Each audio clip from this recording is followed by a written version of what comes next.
Good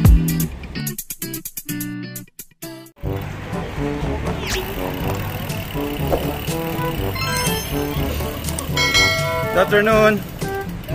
Yun? Hello mga boys. Punta kami ng Dragon Mart. Miracle Garden mga. Okay, ulit. Take two. Hello mga boys. Punta kami ng Miracle Garden. Budol Ride. Magandang araw mga koys. Kamusta na kayo? Sa vlog na ito, 2 beses naming sinubukan pumunta ng Miracle Garden. Pero 2 beses din kaming nabigo. Sa bandang dulo ng vlog na ito, makikita nyo mga dahilan kung bakit nabigo kami sa pagpunta sa Miracle Garden. Tara, samahan nyo akong panoorin balikan yung mga alaala na minsan kahit sa pagbabike, inararanasan din yung tinatawag na mga pagkabigo. Pagkabigo na puntahan ng isang destinasyon dahil sa mga hindi inaasahang pangyayari sa daan.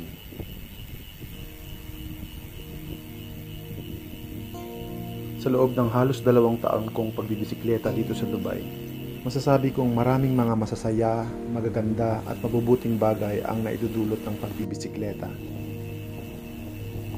Hindi lamang napapalakas nito ang ating pangangatawan, maayos at masayang samahan ng mga kapwa siklista, hamon na dala ng mga long rides, kasiyahan na marating ang mga malalayong lugar na dati kailangan pang magbayad ng transportasyon para ito ay marating. Ngunit sa pamamagitan ng bisikleta, nararating ito ng masaya, libre at mayroong pakiramdam ng pagtatagumpay.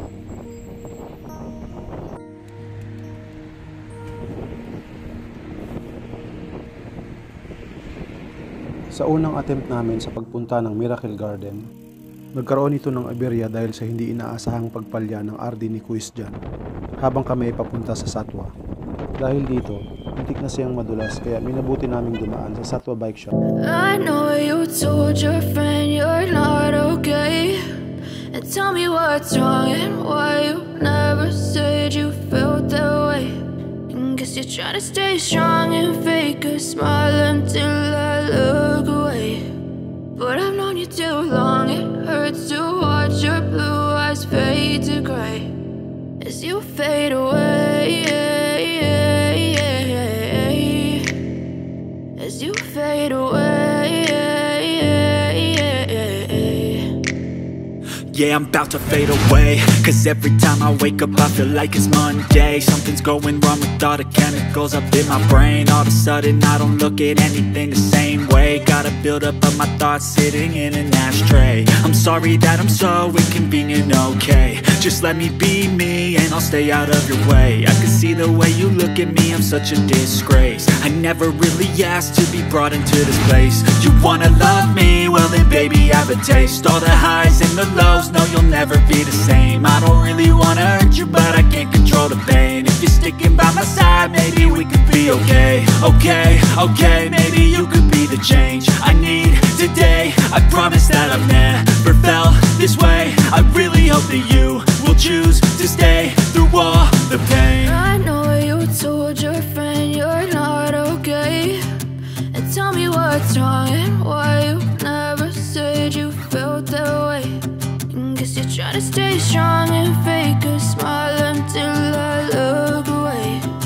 But I've known you too long, it hurts to watch your blue eyes fade to gray as you fade away. As you fade away.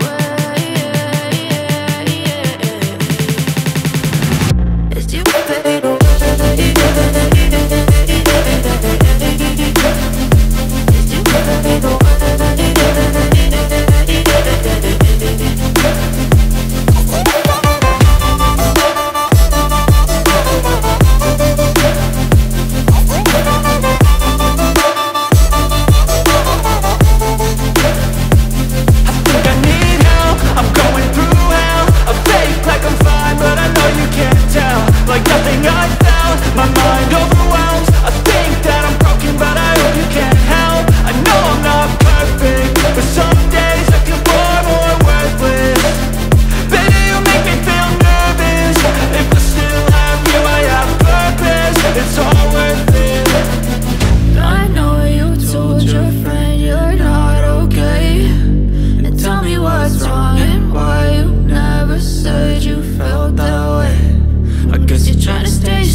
Sa pangalawang pagkakataon, hindi muli natuloy aming pagpunta sa Miracle Garden dahil sa bandang unahan ng tunnel na ito, hindi namin inaasahan ng isang aksidente na magaganap. Nagkaroon ng matinding pagpalya ang shifter ni Quiz Jollibon pagliko sa bahaging ito ng tunnel. Pumalupot ang kadena sa cogs at ilang bahagi ng RD na naging dahilan ng kanyang pagsemplang.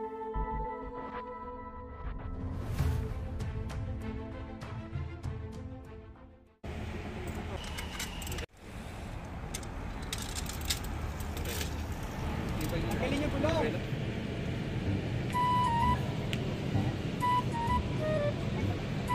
Walang kagas-gas ka lang, Harvey. Bulungot lang talaga siya. Kaya na... Stakal yan natin yan para mag-navigation siya. Lalaw, kasi kahit pa yung bilog niya, diba? Meron naka-usling ganun dyan. Pag ginanon mo siya, yun yung naging stock. Pagka lumalaro yun ang naputol. Paano na ano kayo? Wala lang, nakapixi siya. Hindi sumusunod na. Nakabrief ka lang natin ha. Sobrang tinaas namin. Iyan na, kinagigil. Pingkong ng ano mo, nung matanda. Pag inag-plus ka lang na gano'n nung matanda. Mama, sabalik na yung ano mo. Yung ito mo. Baka yan ang tumawa sa pedal. Ang layo na to. Ito na po ito.